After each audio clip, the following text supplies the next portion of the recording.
Assalamualaikum warahmatullahi wabarakatuh. Perkenalkan, saya Suci Lestari Eskom. Saya merupakan peserta pelatihan dasar PTN 2005 Angkatan 21 di PTN Regional Bukit Tinggi. Dan saat ini saya akan memaparkan mengenai Learning Journal adanya itu tentang sifat dan perilaku bela negara. Materi ini terdiri dari 3, yaitu wawasan kebangsaan, nilai bela negara, dan analisis isu kontemporer. Yang pertama itu mengenai wawasan kebangsaan.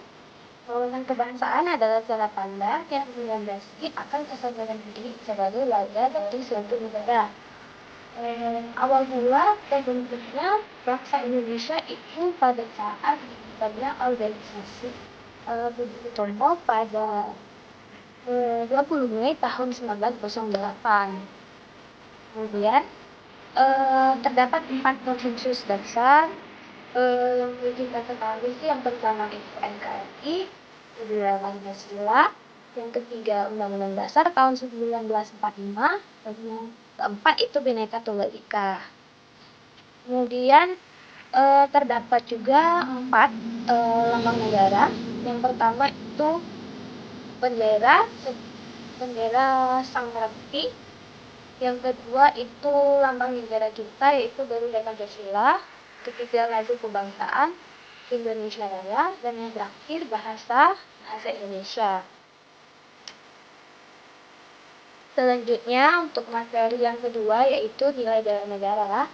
Itu adalah tekad, sikap, dan perilaku serta tindakan seorang warga negara dalam menjaga kedaulatan negaranya, keutuhan wilayah, dan keselamatan bangsa dan negara.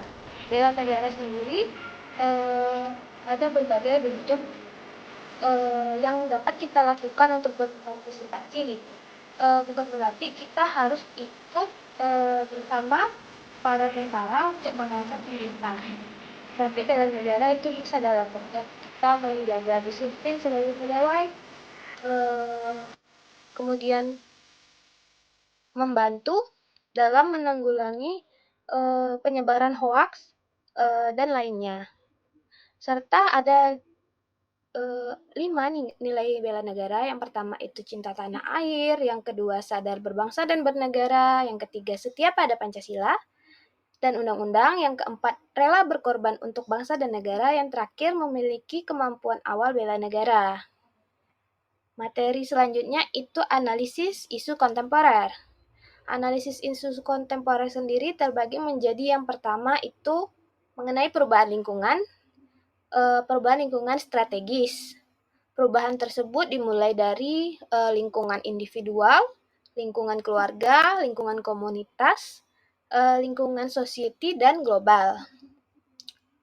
Untuk menghadapi perubahan tersebut, diperlukan modal insani. Modal insani itu terdiri dari 6, yaitu yang pertama modal intelektual, yang kedua itu modal emosional, yang ketiga itu modal sosial, yang keempat modal ketabahan, dan yang kelima itu modal etika, yang terakhir modal kesehatan. Isu kontemporer sendiri merupakan isu yang diartikan sebagai masalah yang sedang terjadi sampai saat ini. Contohnya itu berupa seperti korupsi, pencucian uang, penyebaran hoaks, dan narkoba. Selanjutnya ada metode yang digunakan untuk menentukan apakah isu tersebut merupakan prioritas, yaitu metode USG. USG itu urgency, seriousness, dan growth. Kemudian untuk pengalaman belajar sendiri setelah mengikuti agenda ini, saya lebih memahami arti wawasan kebangsaan dan menjaga persatuan. Menyadari bahwa bela negara bukan hanya tugas TNI atau Polri, tapi juga ASN dapat terlibat.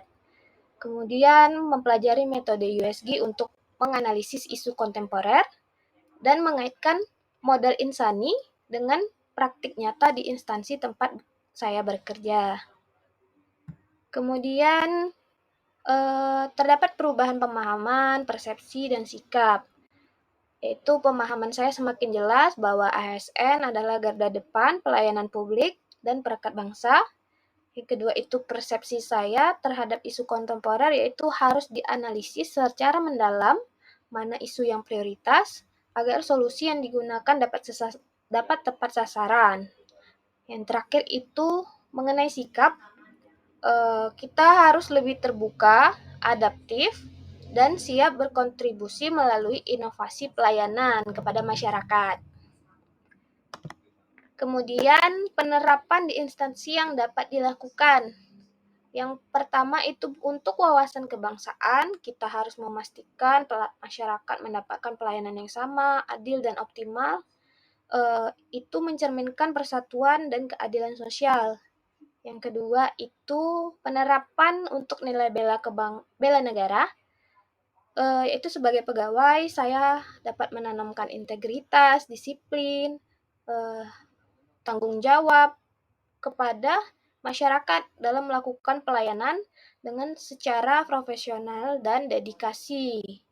Yang terakhir, saya bisa menerapkan metode USG tadi untuk menentukan isu-isu prioritas apa yang ada di tempat saya bekerja, untuk kemudian dicarikan solusinya. Salah satunya contohnya di tempat saya bekerja itu belum ada website untuk instansi, di mana website tersebut sebagai wadah informasi mengenai instansi kami agar masyarakat mengetahui kegiatan-kegiatan maupun informasi terbaru. Mungkin sekian dari saya. Itu merupakan pembahasan mengenai Learning Journal Agenda 1. Lebih dan kurang saya mohon maaf. Terima kasih. Wassalamualaikum warahmatullahi wabarakatuh.